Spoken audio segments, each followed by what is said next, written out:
Hola, ¿cómo les va? Bienvenidos a una nueva entrevista de Telediario Televisión. Hoy les proponemos analizar, junto con el presbítero Raúl Frega, la manifestación del Papa Francisco que ha marcado ejes de discusión a lo largo del planeta. La nueva encíclica del Papa Francisco está debatiéndose en torno de problemas estrictamente coyunturales que atraviesa la humanidad y del que muchos de esos cuestionamientos están en la base de un mundo que está en un punto de inflexión, de si involucionar o plantearse hacia el futuro un escenario distinto para quienes lo habitamos. Vamos a saludar al padre Raúl Frega. Padre, gracias por aceptar esta posibilidad de analizar. Inicialmente me gustaría comenzar por definir qué es una encíclica, por qué se le da tanto valor a esa manifestación, pronunciamiento del Papa. Bien, muchas gracias a usted por la invitación. Las encíclicas son como el magisterio más importante de un papa, como la categoría superior de la enseñanza, porque el papa, si decimos, habla en una misa, envía un discurso en un evento, tiene un montón de pronunciamientos, y entonces hay que darle jerarquía a esos pronunciamientos. Y la encíclica es lo más importante. Es un escrito que generalmente es una carta dirigida. Muchas veces ha sido dirigida generalmente a los católicos, últimamente los papas la dirigen a los hombres de buena voluntad, empezó Juan XXIII y ya con Francisco es dirigida a toda persona, si bien siempre el encabezado es a los fieles católicos y a toda persona o a todo hombre y mujer del mundo. Eso es un escrito donde el Papa propone una reflexión y en este caso, en esta encíclica y en la última que ha sido Laudato Si, el Papa se presenta como un gran maestro de diálogo con el mundo, porque no solo se presenta desde su identidad creyente, sino que trae a la discusión temas muy actuales y abriendo el juego a los aportes de muchos especialistas y poniendo el propio suyo. Padre, ¿cada cuánto se espera una encíclica del Papa? ¿Hay alguna cadencia de emisión o depende de cada pontífice? No son textos que salen todos los días, precisamente por su importancia, y van circunscribiéndose a eventos o circunstancias. Esta tiene una particularidad que es una encíclica social, o sea, va a entrar a ser parte del magisterio, de lo que se llama la doctrina social de la Iglesia, que son todos los escritos particulares de los papas, que comenzaron particularmente con Rerum Novarum en 1893 con el Papa León XIII y que luego los papas la han ido aplicando en distintos momentos de la historia. Hay algunas que son muy emblemáticas. Estas dos de Francisco son sociales. Podemos decir que son las más importantes. Francisco tiene otra que escribió en realidad Benedicto y que él la firma apenas empieza. Por eso se considera que estas son las dos que sintetizan su pensamiento y precisamente las dos tienen un carácter social, lo cual marca la impronta del Papa y marca también el sentido de su nombre. Francisco es un nombre muy emblemático para la historia de la Iglesia por el santo de Asís y las dos tienen referencia a textos de Francisco de Asís y a su vez marcan el sentido profundo del pensamiento del Papa. Si alguien decía el padre Víctor Fernández, el padre tuyo, dice, si alguien tenía dudas de lo que pensaba el Papa, ahora no queda ninguna duda. Esos escritos, lo que significan, padre, es una especie de línea de acción de el Papa que los emite. Generalmente la doctrina social sigue un método del ver, juzgar y actuar. Primero se visualiza una realidad, se dan los elementos para el análisis y después se dan indicaciones para el actuar. No soluciones ante problemática, porque siempre se dice que la doctrina social no propone soluciones, no es su ámbito, pero sí marca rumbos para la Iglesia y en este caso para proponerlo al mundo. Y este esquema se ve en el escrito del Papa. El primer capítulo es como un visualizar lo que estamos viviendo, le llama las sombras de un mundo cerrado, es una imagen muy fuerte de oscuridad y de cerrazón, y después da como ciertos criterios para el análisis, para concluir luego en los últimos capítulos con todo un camino. Comenzando con el capítulo 5, que para mí es una joya que le titula La mejor política, rescatando un tema de debate no solo de Argentina, sino del mundo, que es cómo se entiende hoy la política, aquello que hace el bien común. Ya vamos a analizarla a esta nueva encíclica, pero ¿es de lectura obligada de todos los sacerdotes? Generalmente sí, después hay como todo la profundidad de algunos y otros, los deseos, pero siempre todos nos interesamos porque eso va a marcar las decisiones de la Iglesia del futuro y no podemos dejar de lado una enseñanza de ese tipo.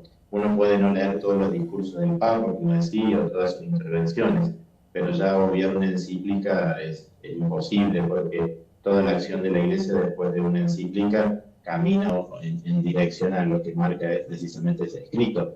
De ahí la importancia y la categoría del magisterio que contiene la encíclica. Fratelli Tutti, todos hermanos, ¿qué líneas traza? Habla de un camino de fraternidad que puede sonar a muy romántico o iluso, pero que el Papa es capaz de involucrarse en los más altos temas de la política internacional y de la economía, analizando todas las cuestiones que hoy vivimos, analizando temas que la pandemia ha dejado traslucir, pero trascendiéndolo. Él dice que estaba preparando esta encíclica antes de que empezara la pandemia del COVID y que evidentemente está referido a algunos temas y consecuencias que va a traer esta situación, pero no la escribe motivado por eso. Pero también no solo se queda ya en las especulaciones de temas que pueden parecer muy lejanos, pero que terminan siendo siempre cercanos a la realidad de la gente, sino que también va a la profundidad del corazón humano, cuando tiene que luchar contra sus rencores, sus broncas, por la capacidad o no de integrar a los otros. Y por eso el tema toca temas como la verdad, la memoria, la reconciliación, que en Argentina podrán tener su resonancia por hechos de nuestra historia reciente, pero que repercuten en todo el mundo. Y ahí cita cuestiones que él ha dicho en su visita a Ruanda o a lugares de grandes conflictos como Colombia. Es una encíclica que toca aspectos de la más alto nivel político, podríamos decir, o del poder, pero también lo que pasa en el corazón de cada persona cuando tiene que luchar contra la fraternidad o no. El Papa tiene una mirada muy crítica de este momento de la humanidad. De un aspecto, diría, porque también es saber rescatar lo positivo.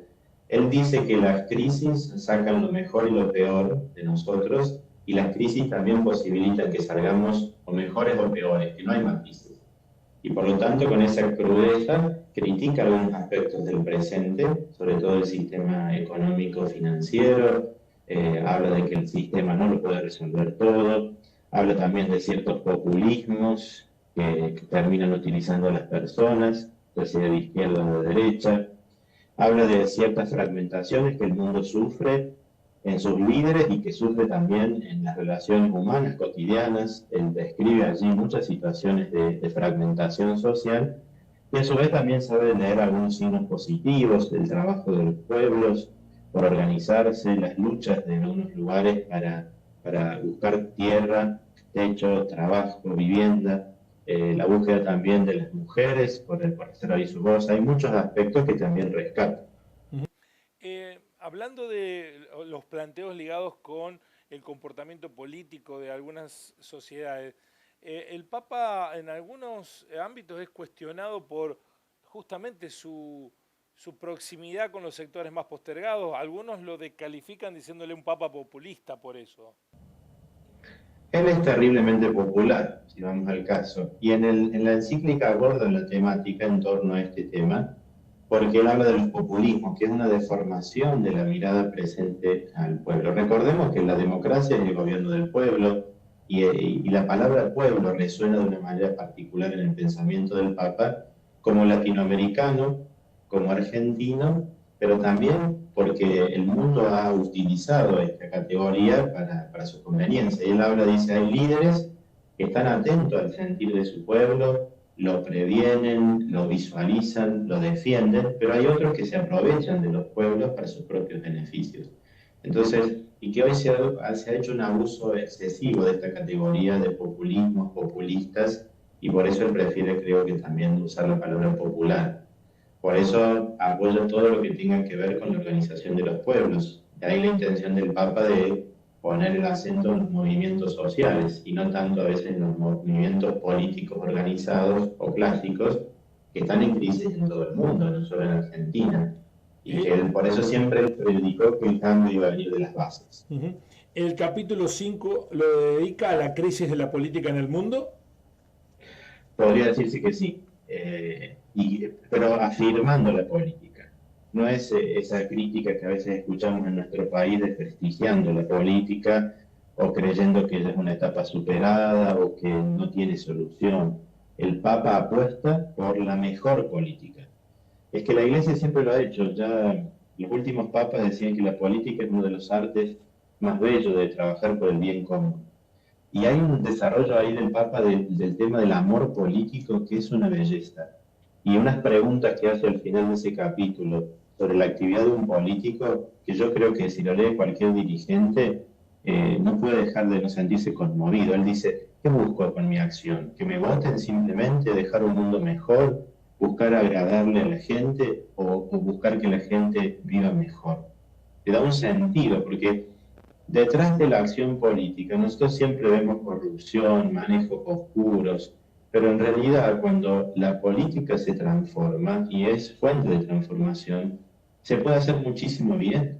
Pensemos cuando un político trabaja por un proyecto, solo en una ciudad, pensemos cuando nosotros hemos tenido gobiernos que han pensado en el bien de un pueblo y hacen obras, posibilitan el desarrollo de los más pobres, y esa es la apuesta del Papa. Es posible esos caminos, pero para eso tenemos que corregir otros excesos, peligros y desviaciones que se han producido en la humanidad, no solo en nuestro corto alrededor. ¿Y cuál es esa mirada crítica del Papa hacia la política? Sobre todo el uso del pueblo para beneficio propio. Y también el tema de la economía, porque la economía y la política se implican. Hoy tenemos un mundo que privilegia la economía por sobre la política. Y tenemos que en muchos países es más poderoso el capital financiero que las autoridades políticas del país. Hay un montón de gobiernos, pensemos también hasta el nuestro, que muchas veces no pueden decidir libremente ciertas acciones porque están condicionados por los poderes mundiales. Él habla, por ejemplo, de la deuda, un tema que es recurrente en nuestra patria y en muchos otros países. Y él dice, hay que pagar las deudas, pero también hay que tener en cuenta que cuando la deuda condiciona el progreso de los pueblos, hay que dejar de lado o hay que plantearse otro modo de asumir esa deuda. Allí tenemos una crítica bien concreta a una crisis que nos toca a nosotros muy de cerca, pero que toca a muchos países del mundo, asfixiado por un sistema económico que solo busca beneficios para unos pocos. En un tramo se refiere críticamente al neoliberalismo como solución a los problemas que tiene la humanidad. Esta es una línea de comportamiento del Papa que no solo está en esta encíclica, sino que viene desde hace rato manteniéndola. Exactamente, la encíclica, dicen algunos especialistas que ya han empezado a analizarla, es una gran síntesis y uno lo ve por las innumerables citas que tiene de otros momentos del pontificado. La fuerza es la estructuración que le ha dado y el impulso, sobre todo a partir también de un encuentro del año pasado con el gran imán musulmán, porque ahí está, sigue la figura de Francisco de Asís, que llamó a ser hermanos, y el año pasado el Papa con el imán da una declaración que ha pasado medio desapercibida, que es muy fuerte, que se llama el documento de la fraternidad. Y en Laudato Si él ya había advertido que el sistema económico estaba en ocaso. En los movimientos sociales, en un discurso muy fuerte en Bolivia, habló del mismo tema, y acá con firmeza lo vuelve a afirmar. Lo bueno del Papa Francisco es que no tiene matices, o sea, dice las cosas de frente. Nosotros diríamos en lenguaje religioso, es un profeta, porque anuncia las cosas sin quedar bien, no busca el aplauso. Y por eso las reacciones de algunos sectores que son verdaderamente iracundas, furibundas. En eso se parece a Jesús. Jesús motivó una respuesta de los líderes del pueblo terrible. Yo a veces me pregunto a algunos cristianos cuando cuestionan estas declaraciones del Papa diciendo que Jesús quiere amar a todos, y es cierto, pero Jesús fue muy fuerte en algunas expresiones con los líderes que no trabajaban por su pueblo o traicionaban su misión. Y el Papa sí es el modelo. Esas reacciones a las que alude, ¿son en el mundo todo o es en la Argentina en donde lo envolvió las tensiones y las disputas políticas eh, vernáculas, en el sentido que acá se lo descalifica diciendo que es un papa peronista, que está muy implicado políticamente, o mueve los cimientos de todo el mundo su opinión. Su opinión tiene una respuesta en todo el mundo, la mayoría positiva, es uno de los líderes de mayor imagen, y si no, el de mayor imagen a nivel mundial, si vamos a usar esas categorías de mediciones. Acá se le dio el Papa peronista, en Estados Unidos siempre se afirmó que era el Papa comunista, eh, por su defensa precisamente de los más pobres, de los vulnerables, de los migrantes. Podríamos decir que siempre los grupos más concentrados de poder económico y sobre todo de poder financiero son los que están en contra del Papa, porque también, por ejemplo, con su encíclica Laudato Si, poniendo el acento en el cuidado de la casa común, tocando el tema del cambio climático, y eso toca un modelo económico de expropiación de los bienes de los países más pobres, de no importar las consecuencias del cuidado de la casa común solo por la ganancia de dinero. Entonces, cuando el Papa está tocando intereses muy grandes, tiene reacciones del mismo tenor. Yo digo, cuando uno toca una herida, aunque sea para sanarla, produce un pataleo. ¿A quién le gusta que le toquen la herida? Y él está tocando la herida del sistema económico y mundial, y sin ningún tapujo. Digo, en eso los papas han ido como profundizando su denuncia. Juan Pablo lo hizo en un contexto muy particular. Juan Pablo tiene una implicancia política muy fuerte, sobre todo en la caída del comunismo en su patria. Benedicto lo hizo de un modo académico, pero también sentó las bases. Y Francisco, que viene de la parte más pobre del mundo, lo dice con mayor contundencia. En eso hay una continuidad entre los últimos papas, aunque algunos también quieren enfrentarlos, pero no. Hay una progresividad en el mensaje papal, porque cada uno lo ha hecho desde su identidad, pero han ido profundizando en esa denuncia. Lo que sí es cierto, padre, respecto de otros papas, es que pareciera que Bergoglio ha acercado un poco más a la iglesia hacia los desposeídos, hacia los pobres, los necesitados, los postergados, algo que no se veía en la iglesia en los últimos tiempos y que se la cuestionaba por ello. Obviamente los movimientos de la iglesia son lentos y no son bruscos, pero ¿eso está pasando? Sí, en la cercanía del Papa con los movimientos populares es un gran signo de ese acercamiento. Ya desde la doctrina social de la Iglesia surge como respuesta a que se perdía la clase obrera. La cuestión obrera fue en ese momento que primero la toma el marxismo y la Iglesia empieza a decir, bueno, nosotros tenemos que dar nuestra respuesta y tenemos el Evangelio una respuesta a eso. Y de ahí surge el Rerum Novarum, que es una gran denuncia del sistema del momento. Después ha hecho otros hechos particulares, pero pareciera como que a veces en otros momentos había como un mensaje más acomodaticio, no dejaba de decir algunas cuestiones, pero el tono no era tan profético, tan fuerte. Entonces cada uno se acomodaba para su lugar. Lo que no podemos obviar de Francisco es su contundencia y su gestualidad. Un papa que ha estado cercano a los más pobres de los más pobres.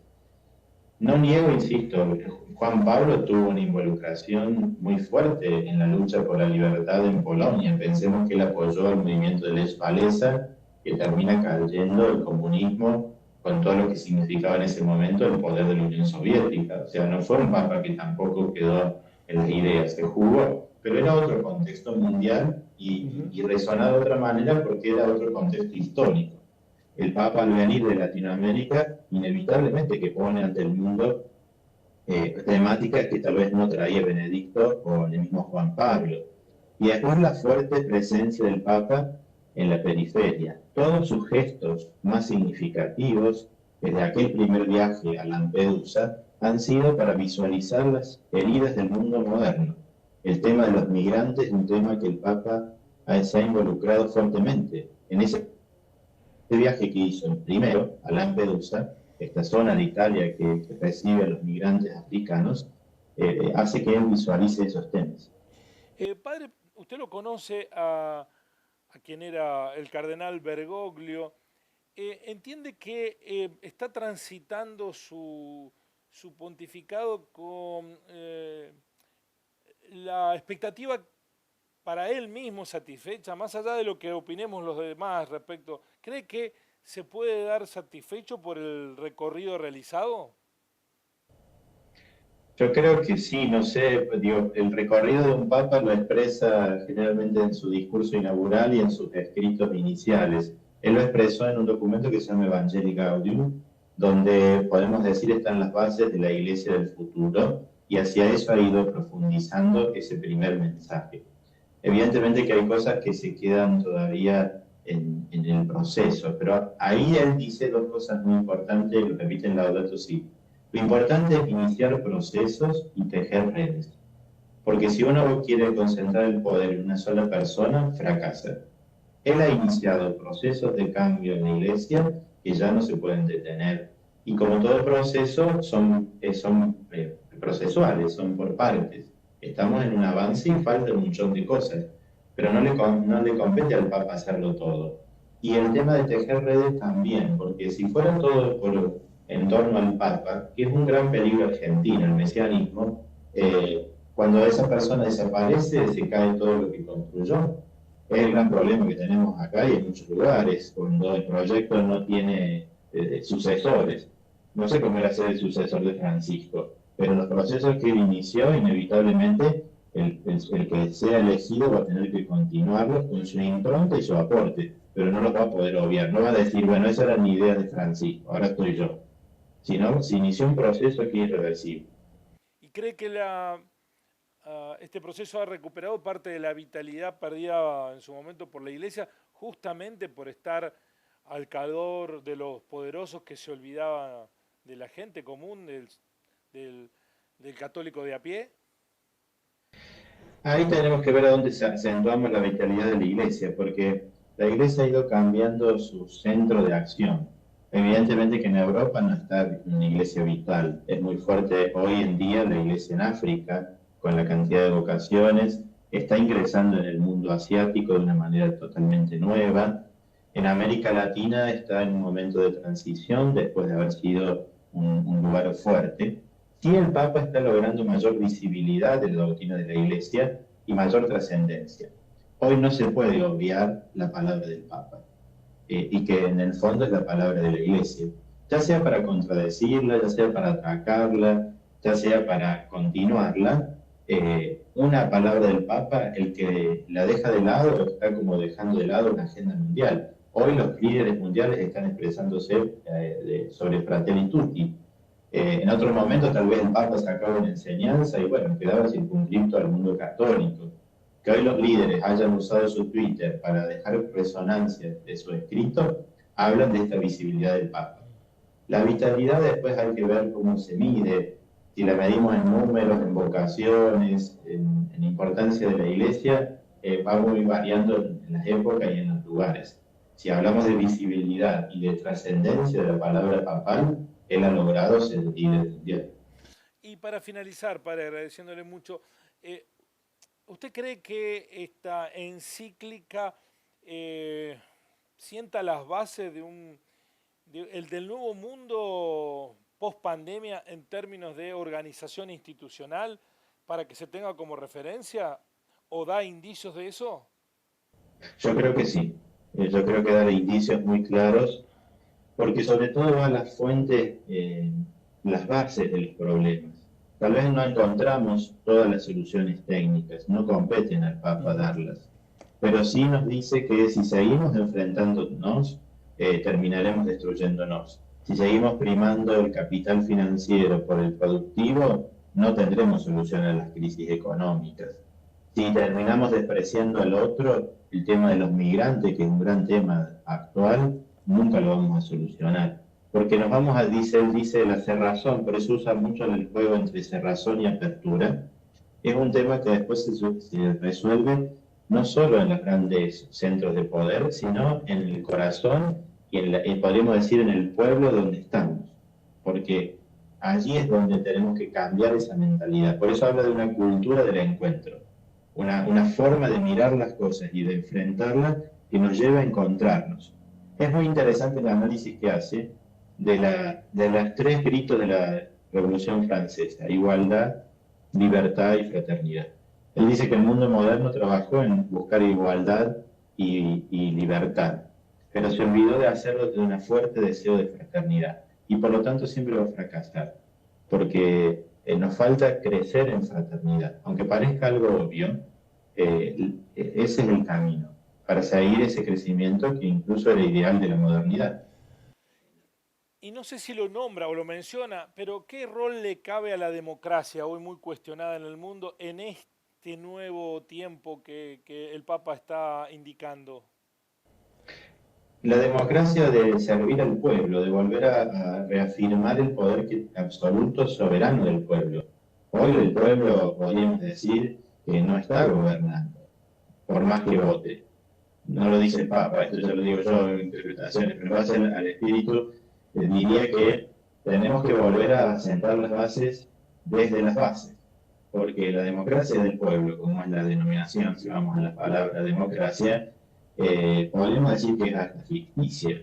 Vemos lo que ha sucedido en algunas votaciones en el mundo, la manipulación a través de las redes sociales ha sido muy fuerte. Y después podemos decir, somos libres al elegir a un gobernante y ese gobernante verdaderamente recibe todo el poder para tomar decisiones. En otro momento yo hacía referencia a que hay lugares del mundo, países, y pensemos hasta el nuestro, que sea el presidente que sea, esté apoyado por la mayoría de la población, hay cosas que lo va a decidir el poder financiero, o al menos lo va a condicionar. Entonces, ¿somos libres para elegir a los gobernantes? Yo creo que en ese contexto no. Entonces hay que hacer un sistema, por eso él dice que tenemos que ya cambiar el sistema de gobierno mundial. Habla de una reforma de las Naciones Unidas. Eso es todo, devolverle el poder al pueblo, devolverle el poder a las bases. Él cuando le habla a los movimientos sociales, ahí está la clave. Ellos son los que primeramente están recuperando ese poder de organizarse. La gobernanza. Hoy los intelectuales hablan de la gobernanza, esta capacidad que tiene el pueblo de organizarse. Ese es el camino. Padre, muchísimas gracias. Siempre es muy interesante escucharlo y ayudarnos a entender los lineamientos por los que transita la Iglesia con el Papa Francisco. No, gracias a ustedes y bueno, la animo a leerla porque uno lo puede comentar, pero siempre es una mediación y lo mejor es leerlo a él. Es un escrito que es muy fácil de leer, que va a cautivar y que cada uno saque sus conclusiones. Muchísimas gracias, Padre. Hasta la próxima. No, hasta la próxima. El presbítero Raúl Frega frecuenta habitualmente al Papa Francisco en el Vaticano y ha permitido entender o hacernos entender cuáles son los lineamientos que trata Bergoglio para salir de esta coyuntura en la que el mundo está atravesado por tensiones sociales, económicas, políticas y una pandemia que no nos permite todavía visualizar cuál va a ser el día después. Muchas gracias por estar ahí. Hasta la próxima entrevista.